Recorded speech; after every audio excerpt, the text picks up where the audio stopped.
Hello everyone, Radhe Radhe. चैत नवरात्रि की आप सभी को हार्दिक शुभकामनाएं। तो मैं आज आप लोगों के लिए लेके आई हूँ कि नवरात्रि में दुर्गा सप्तशती का पाठ कैसे किया जाता है। तो अगर आपको वीडियो थोड़ा सा भी हेल्पफुल लगे और अच्छा लगे तो प्लीज़ एक लाइक और कमेंट जरूर करें और बताएं कि आपको वीडियो कैसा लगा। तो आइए वीडियो शुरू करते हैं और देखते हैं कि दुर्गा सप्तशती का पाठ कैसे और कब करना चाहिए, इसका जान लेते हैं। जैसे कि सभी घरों में पुस्तक होगी, जो दुर्गा सप्तशती का पाठ करते होंगे उनके घर में ऐसी पुस्तक सभी के यहाँ पे होगी। तो इसको खोलते हैं और देखते हैं इसका कहाँ से इसकी शुरुआत की जाती है। शुरुआत करने से पहले सर्वप्रथम हमको अपनी किताब का पूजन करना होता है। रोली सबसे पहले जल का छींटा दे, उसके बाद रोली अक्षत उसे चढ़ाकर हमको किताब का पूजन करना होता है। उसके बाद फिर से हम चलते हैं आगे। ये सब लिखे हुए हैं कि इसमें क्या क्या किताब में अंदर दिया हुआ है। ये आप लोग देख सकते हैं कि इसमें सब पूरा विधिवत तरीके से लिखा है। 5वां अध्याय, 7वां दुर्गा जी की आरती, जगदम्बा जी की आरती, सब कुछ लिखा हुआ है। पूजा पाठ सामग्री, दुर्गा देवी के 108 नाम, सब कुछ इसमें लिखा हुआ है। सर्वप्रथम हमको माता दुर्गा की स्तुति करनी होती है, जो कि ये लिखी हुई है। ये देखिए, दुर्गा की स्तुति। सर्वप्रथम जब हम किताब पढ़ना शुरू करते हैं, पूजन करने के बाद जब हम किताब को पढ़ेंगे तो हमको सबसे पहले यही पढ़ना है।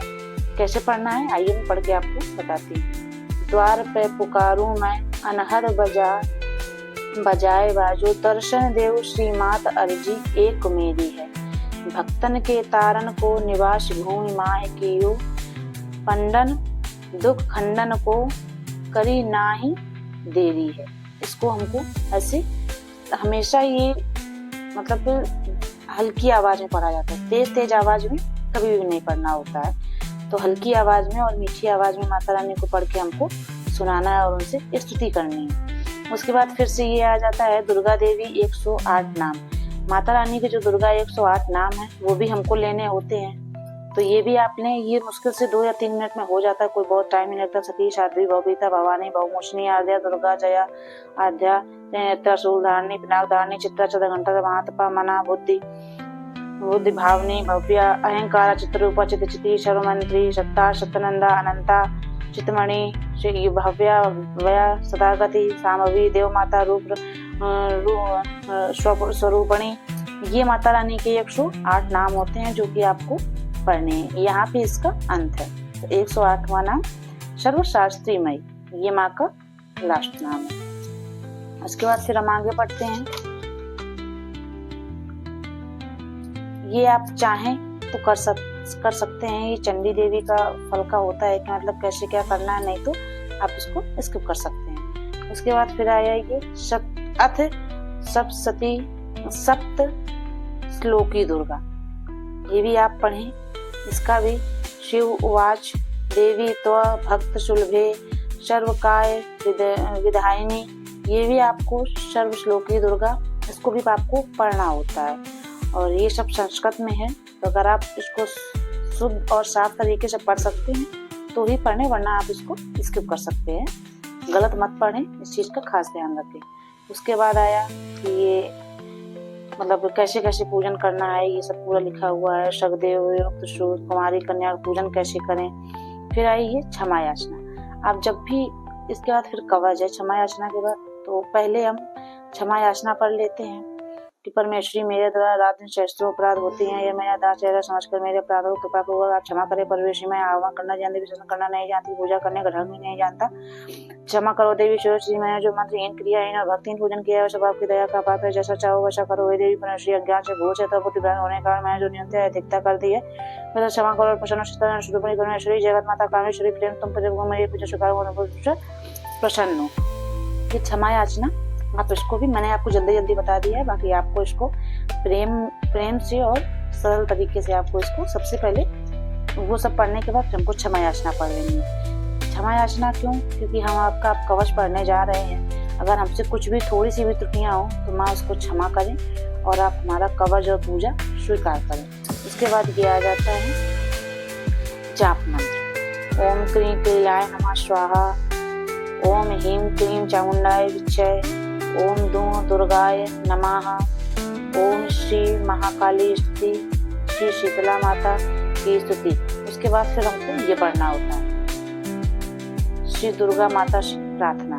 सर्वमंगल मांगल्ये शिवाय सर्वे साधिके शरण्ये त्र्यंबके गौरी नारायणी नमोस्तुते ब्रह्म रूपे सदानंदे परमानंद स्वरूपिणी द्रुत सिद्धपते देव नारायणी नमोस्तुते। ये फिर हमको पढ़ना होता है। उसका ये हिंदी में अर्थ लिखा हुआ है कि इसका हिंदी में अर्थ क्या हुआ, इसका अर्थ हिंदी में क्या हुआ, तो आप इसको भी जरूर से पढ़ें। ये सब एक दिन में ही पढ़ना होता है और इसका कोई पढ़ने का ज़्यादा कोई महत्व नहीं है। तो अगर आपके पास समय हो तो आप पढ़ सकते हो, नहीं समय हो तो कोई आवश्यकता नहीं। उसके बाद फिर ये आया नमश्चंडिकाय नमः अथ दुर्गा सप्तशती भाषा अथ देवाय कवच। ये कवच पढ़ना बहुत अनिवार्य होता है। अगर आप दिन में 3 बार पढ़ सकते हैं तो बहुत अच्छी बात है। सुबह पढ़ें, दोपहर में पढ़ें और शाम में पढ़ें। नहीं आप 3 में पढ़ सकते हैं तो इसको आप सुबह शाम दोपहर में तो अवश्य पढ़ें। इसमें खुद से ही लिखा हुआ है कि कवच अगर कोई 3 बार में पढ़ता है, 3 पहर में पढ़ता है तो उसको बहुत ही अच्छा फल प्राप्त होता है। इसमें माता रानी ने खुद से ही मतलब बताया हुआ है। उसके बाद पढ़ते पढ़ते हम कवच पूरा हमको पढ़ना है। ये आया पूरा, यहाँ से शुरू हुआ, ये कवच है पूरा। ये पढ़ते पढ़ते फिर हम लोग आ जाएंगे। कवच थोड़ा सा बड़ा है डेली, अगर जब आप डेली पढ़ने लगेंगे तो आपको याद हो जाएगा। आपको तो पूरा कवच याद हो गया है, मैं कहीं कहीं भूलती हूँ, वरना मुझको तो पूरा कवच याद हो गया है पढ़ते पढ़ते। उसके बाद फिर ये आ गया अलगड़ा स्तोत्रम। ये भी हमको पढ़ना होता है। मार्कंडेय जी कहते हैं जयंती मंगलाकाली भद्रकाली कपालिनी दुर्गा क्षमा शिवरात्रि स्वाहा नमो स्वाहा और स्वधाय नमो सर्वश्री देवी तुम्हें नमस्कार करता हूँ। देवी तुम्हारी जय हो, प्राणियों सब दुख दूर करने वाली समय तुम्हारी जय हो। इसको भी हमको पूरा पढ़ना है। याद रखें आप कि कवच के बाद ये आएगा तो इसको भी हमें पूरा ही पढ़ना है। उसके बाद पढ़ते पढ़ते अथकीलक स्तोत्रम, अगला स्तोत्रम यहाँ पे समाप्त हो गया। उसके बाद आ गया अथकीलक स्तोत्रम, इसको भी हमें पढ़ना है। महर्षि मार्कंडेय जी बोले निर्मल ज्ञान रूप शरीर को धारण करने वाले दिव्य नेत्र वाले जो कल्याण को प्राप्त, इसको भी हमें पढ़ना है। ये छोटा सा ही है, सिर्फ 2-3 पेज का है। ये देखिए यहाँ से देखिए इसमें लिखा हुआ है, ये यहाँ पे समाप्त हो गया, समाप्त। उसके बाद शुरू हुआ प्रथम अध्याय ओम नमश्चंडिकाय नमः अथि श्री दुर्गा सप्तशती भाषा, पहला अध्याय। तो आप लोग देख सकते हैं ये पहला अध्याय है। तो आप चाहें तो ये जो मतलब 13 अध्याय हैं इसके, जैसे कि मैंने बताया, इसका लास्ट अध्याय कहाँ पे है, ये है इसका 13वां अध्याय। ये पहला अध्याय है और ये 13वां अध्याय है। तो अगर आप चाहें तो ये एक दिन में ही पूरी किताब को पढ़ सकते हैं। और अगर नहीं आपके पास समय है तो आप एक एक अध्याय करके देखिए। कभी कभी 8 दिन की नवरात्र पढ़ती हैं, कभी कभी 9 दिन की, कभी कभी 7 दिन की ये पढ़ती हैं। तो ये आपके ऊपर है कि आपको ये 13 अध्याय कितने दिन में कवर करना, मतलब कैसे पढ़ने हैं कि आपके ये पूरे हो जाएं 7 या 9 8 दिन में। या फिर इस बार के 9 दिन की नवरात्रि है तो आप जब करें तो किसी दिन 5 कर लें, किसी दिन 3 कर लें, किसी दिन 2 कर लें, किसी दिन नहीं समय है तो 1 ही कर लें। तो ये आप समय बना करके आप मतलब एक तो आपको डेली करना ही है। चाहे तो आप एक डेली कर लें और लास्ट वाले दिन जितने बच्चे हैं आपके 4-5 तो वो आप एक साथ कर लें। और नहीं अगर कैसा कर सकते हैं तो बीच में किसी दिन ज्यादा कर लीजिए, तो एक करते रहिए, ऐसा कर सकते हैं आप आराम से। ये देखिए पहला अध्याय ये चल रहा है, पहला अध्याय समाप्त हुआ। अब ये आया दूसरा अध्याय। आपने पहला अध्याय कर लिए, उसके बाद यहाँ पे आप कुछ रख दीजिए। हमको कल यहीं से ही शुरू करना है। तो जब आप फिर से जब शुरू करेंगे दूसरे दिन तो आपको सबसे पहले कवच से ही शुरू करना है। यहाँ से हमको पहले सबसे सर्वप्रथम दूसरे दिन भी आप जैसे बिल्कुल वही तरीके से किताब का पूजन करें, अक्षत पुष्प चढ़ाएं। उसके बाद फिर हमको कवच से ही शुरू करना है। कवच पढ़ें, उसके बाद फिर कवच पूरा होने के बाद तब आप दूसरा अध्याय निकालें। दूसरा अध्याय निकालने के बाद फिर सबसे जो मेन चीज आती है, ये आप डेली में पढ़ें। एक अध्याय पढ़ने के बाद आपको ये डेली में पढ़ना होता है, ये सबसे ज्यादा महत्वपूर्ण होता है। तो आप इसको तो डेली ही पढ़ें। बहुत छोटा सा है, कोई बहुत बड़ा नहीं है, तो आप इसको जरूर से पढ़ें। अथ देवी सूक्त, ये पूरे कवच को सिर्फ 3 पेज में दिया गया है। ये माता रानी का सूक्त है, तो आप इसको अवश्य से पढ़ें। डेली पढ़ना है इसको, जैसे हमको एक डेली अध्याय करना है वैसे ही इसको भी पढ़ना है। आप डेली 13 अध्याय नहीं कर सकते हैं तो आप ये एक जरूर पढ़ें और एक अध्याय करें और साथ में इसको भी जरूर पढ़ें। इसको पढ़ने के बाद पूरा सिर्फ ये बस इतना है, 1 पेज और ये 2 पेज। यहाँ से इसका समापन हो गया, आपत्तियों को दूर करें। इसके बाद यहाँ से समाप्त हो गया, अधिदेवी सूक्त भी हो। उसके बाद हमको क्या पढ़ना होता है,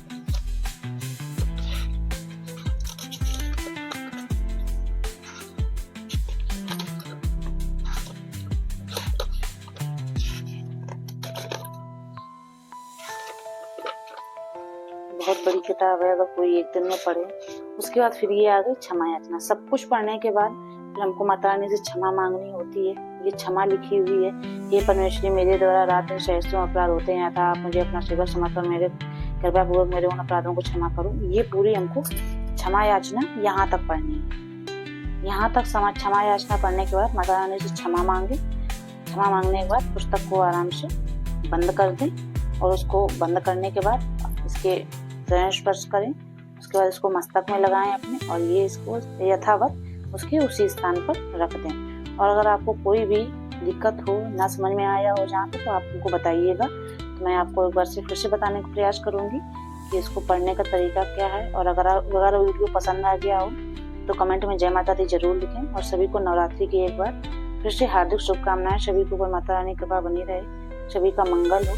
जय माता दी। हर हर महादेव।